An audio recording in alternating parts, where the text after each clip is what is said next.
الحمد لله وكفى والسلام على عباده الذين اصطفى اما بعد فاعوذ باللہ من الشیطان الرجیم بسم اللہ الرحمن الرحیم۔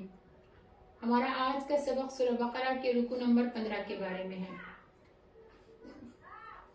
چلتے ہیں اپنے سبق کی طرف۔ بسم اللہ الرحمن الرحیم۔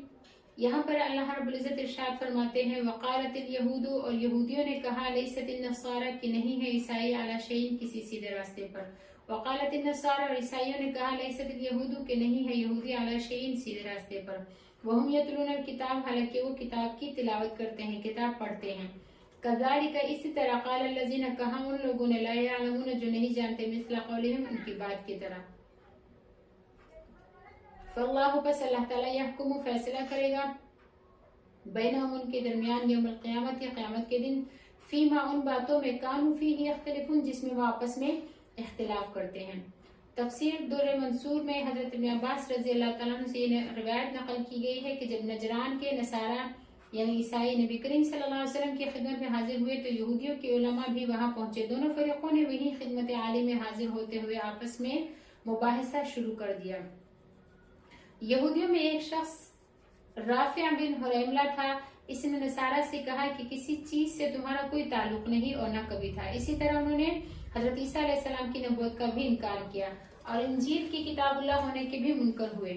نصارہ کو جو مقابلے میں جواب دینے کا جوش آئے تو ان میں سے ایک شخص نے یہودیوں سے کہا کہ تم کسی چیز پر نہیں ہو، یعنی تمہارے دین کی کوئی اصلیت اور بنیاد نہیں، اللہ کے کسی نبی، اللہ کی کسی کتاب سے تمہارا کوئی تعلق نہیں اور نہ کبھی تھا۔ اس طرح سے حضرت موسیٰ علیہ السلام کی نبوت کا انکار کر بیٹھے اور تورات شریف کی کتاب اللہ ہونے کے منکر ہو گئے۔ تو اللہ جل شانہ نے آیت بالا نازل فرمائی اور دونوں جماعتوں کے دعویٰ ذکر کر کے فرمایا کہ ہم یتلون الکتاب، یعنی ان میں سے ہر ایک فریق جو ہے اللہ کی کتاب پڑھتا ہوئے پھر بھی اس کے منکر ہوتے ہیں۔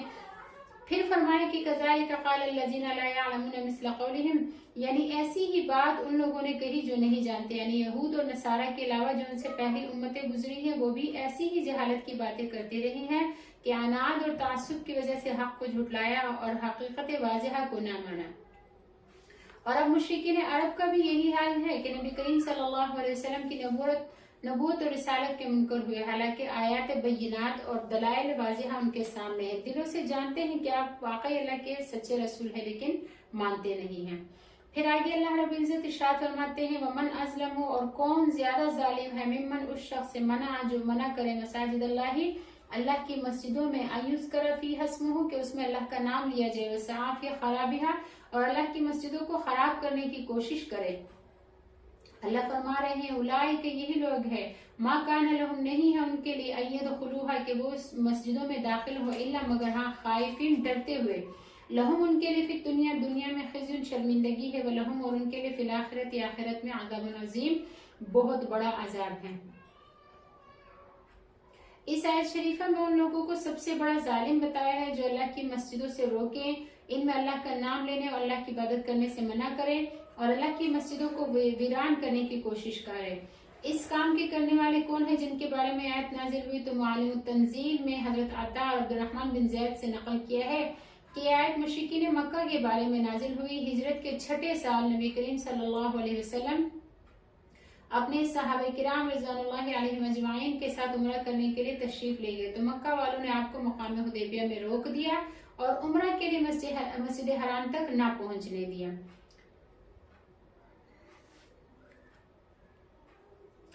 نبی کریم صلی اللہ علیہ وسلم اور آپ کے صحابہ رضی اللہ تعالیٰ عنہ نے ان کو بہت سمجھایا کہ عمرہ کر کے واپس ہو جائیں گے، لیکن وہ ایک نہ مانے اور ضد پر اڑے رہے۔ بالآخر آپ صحابہ کے ساتھ واپس تشریف لے آئے اور آئندہ سال عمرہ کی قضا فرمائی۔ پھر یہ جو فرمائے اولئک ما کان لہم ان یدخلوها الا خائفین، تو اس میں اس بات کی خوشخبری دی کہ مکہ معظمہ فتح ہوگا، جب اہل اسلام کا غلبہ ہو جائے گا تو یہ مشرکین اس میں ڈرتے ہوئے داخل ہوں گے۔ چنانچہ ایسے ہی ہوا۔ فتح مکہ کے موقع پر اللہ تعالیٰ نے یہ اعلان کرا دیا کہ خبردار اس سال کے بعد کوئی بھی مشرک ہرگز حج نہ کرے۔ بعض مفسروں نے فرمایا کہ آیت شریفہ میں یہود و نصارہ کا ذکر ہے کہ انہوں نے مختلف اوقات میں بیت المقدس کی بے حرمتی کی۔ حضرت مجاہد رحمۃ اللہ علیہ نے فرمایا کہ اس سے نصارہ مراد ہے جو بیت المقدس میں تکلیف دینے والی چیزیں پھینک دیتے تھے اور لوگوں کو نماز پڑھنے سے روکتے تھے، اور قتادہ کا قول ہے کہ اس سے رومی لوگ مراد ہیں، انہوں نے یہودیوں کے بغض میں بیت المقدس کی بربادی میں بخت نصر مجوسی کی مدد کی، اور کعب اخبار سے منقول ہے کہ نصارہ بیت المقدس پر غالب ہوئے تو انہوں نے اس کو جلا دیا۔ جب حضرت محمد مصطفیٰ صلی اللہ علیہ وسلم کی بعثت ہوئی تو اللہ تعالیٰ نے آیت والا نازل فرمائی، لہٰذا جو بھی کوئی نصرانی بیت المقدس میں داخل ہوتا ہے تو خوف کے ساتھ داخل ہوتا ہے۔ بہرحال یہاں سبب نزول جو بھی ہو اور نزول آیت کے وقت مساجد اللہ سے روکنے کا مصداق جو بھی کوئی جماعت ہو، قرآن مجید کے عمومی بیان سے واضح ہوا کہ مسجدوں میں اللہ کا نام لینے سے روکنا ظلم کی چیز ہے، اور یہ بہت بڑے ظلم میں شمار ہے۔ پھر آگے اللہ رب العزت ارشاد فرماتے ہیں وَلِلَّهِ الْمَشْرِقُ وَالْمَغْرِبُ، اللہ ہی کے لیے ہے مشرق اور مغرب، فَأَيْنَمَا تُوَلُّوا، پس جس طرف بھی تم رخ پھیرو، فَثَمَّ وَجْهُ اللَّهِ، تو ہر طرف اللہ ہی، یعنی ہر جگہ اللہ ہی کو متوجہ پاؤ گے، اللہ ہی کا رخ ہے۔ ان اللہ، بے شک اللہ تعالیٰ واسع علیم، وسیع علم والا ہے۔ لباب النقول میں 3 واقعات لکھے ہیں جن میں اس آیت کے سبب نزول کا ذکر ہے۔ تینوں واقعات میں یہ تذکرہ ہے کہ حضرات صحابہ کرام سفر میں تھے اندھیری رات میں، اور بعض روایت میں ہے کہ بادل کی وجہ سے قبلہ کے بارے میں ان کو اشتباہ ہو گیا۔ ہر ایک نے اپنے غور و فکر کے مطابق جدھر قبلہ سمجھ میں آیا ادھر نماز پڑھی، صبح ہوئی تو غلطی معلوم ہوئی۔ نبی کریم صلی اللہ علیہ وسلم سے اس کا ذکر کیا تو آپ علیہ السلام نے خاموشی اختیار فرمائی، اور اس پر اللہ تعالیٰ نے آیت بالا نازل فرمائی۔ آیت کا مطلب یہ ہے کہ اللہ تعالیٰ مشرق کا بھی مالک ہے اور مغرب کا بھی مالک ہے، بلکہ تمام جہات کا مالک جو ہے وہ اللہ تعالیٰ ہے۔ لہٰذا جس طرف بھی اللہ تعالیٰ عبادت کرنے کا ہمیں عبادت کے لیے رخ کرنے کا حکم دے، ہمیں اسی طرف رخ کرنا چاہیے۔ اللہ تعالیٰ تو اس سے بلند اور بالا ہے کہ اس کا جسم ہو یا وہ کسی جہت میں ہو، جدھر بھی رخ کیا جائے ادھر اللہ کا رخ ہے، یعنی حکم خداوندی اور اذن خداوندی کے مطابق جدھر کو بھی نماز پڑھ لیں گے ادھر ہی وہ جہت ہوگی جس کی طرف ہمیں رخ کرنے کا حکم دیا گیا ہے، اور اسی طرف نماز پڑھنے میں اس کی رضا ہے۔ اسی طرح جو ہے اس آیت میں مسائل قبلہ بھی ہیں، جن میں سے آپ کو 2 یا 3 جو خاص مسائل ہیں وہ میں آپ کو بتاتی چلوں۔ نمبر 1 یہ ہے کہ استقبال قبلہ، یعنی قبلے کی طرف منہ کرنا یہ نماز کی شرائط میں سے ہے۔ غیر قبلہ کو نماز پڑھے تو نماز نہیں ہوگی۔ ہاں اگر کوئی شخص خائف ہے، یعنی کسی شخص کو خوف ہے کہ بڑا زور آور یا قوی دشمن اسے قبلہ کی طرف نماز نہیں پڑھنے دیتا، تو جس طرف منہ کر کے پڑھ سکتا ہو اسی طرف پڑھ لے، اس وقت یہی اس کا قبلہ ہوگا۔ دوسرا مسئلہ اس کا یہ ہے کہ اگر کوئی شخص ایک فرد ہے یا جماعت ہے کسی جگہ موجود ہو اور قبلہ میں اشتباہ ہو جائے، یعنی شک پڑ جائے کہ قبلہ اس طرف ہے یا اس طرف، اور وہاں پر کوئی بتانے والا بھی نہ ہو، تو ہر شخص اپنے طور پر خوب غور و فکر کرے، جس طرف دل اٹھے ہر شخص اس طرف کو نماز پڑھ لے۔ اگر غور و فکر کے بعد کسی طرف کو نماز پڑھنی شروع کی اور نماز کے اندر ہی پتہ چل گیا کہ قبلہ دوسری طرف کو ہے تو اسی طرف گھوم جائے، پھر سے نماز پڑھنا ضروری نہیں۔ اسی طرح اگر نماز پڑھنے کے بعد معلوم ہوا کہ غلط رخ پر نماز پڑھی گئی ہے تو نماز لوٹانے کی بھی ضرورت نہیں ہے۔ اسی طرح ایک مسئلہ یہ بھی ہے کہ نفل نماز جو ہے وہ سواری پر اگر سوار ہو تو نفل نماز اگر پڑھ رہے ہو تو سواری کا رخ جس طرف بھی ہوگا اس طرف پڑھ سکتے ہیں، لیکن فرض نماز کے لیے قبلہ معلوم کرنا ضروری ہے، کیونکہ فرض نماز غیر قبلے کی طرف رخ کر کے پڑھی جائے تو صحیح نہیں ہوگی، الا یہ کہ قبلہ معلوم نہ ہو اور کوئی بتانے والا نہ ہو، تو اس صورت میں تحری یعنی غور و فکر کر کے نماز پڑھ لے، جیسے کہ اوپر مذکور ہوا ہے۔ یہ قبلے کے اور بھی بہت سے مسائل ہیں جو آپ کو ہمارے دوسرے چینل شرعی مسائل اور وظائف میں معلوم ہوں گے، وہاں پر آپ کو بتایا جائیں گے انشاءاللہ۔ آگے اللہ رب العزت ارشاد فرماتے ہیں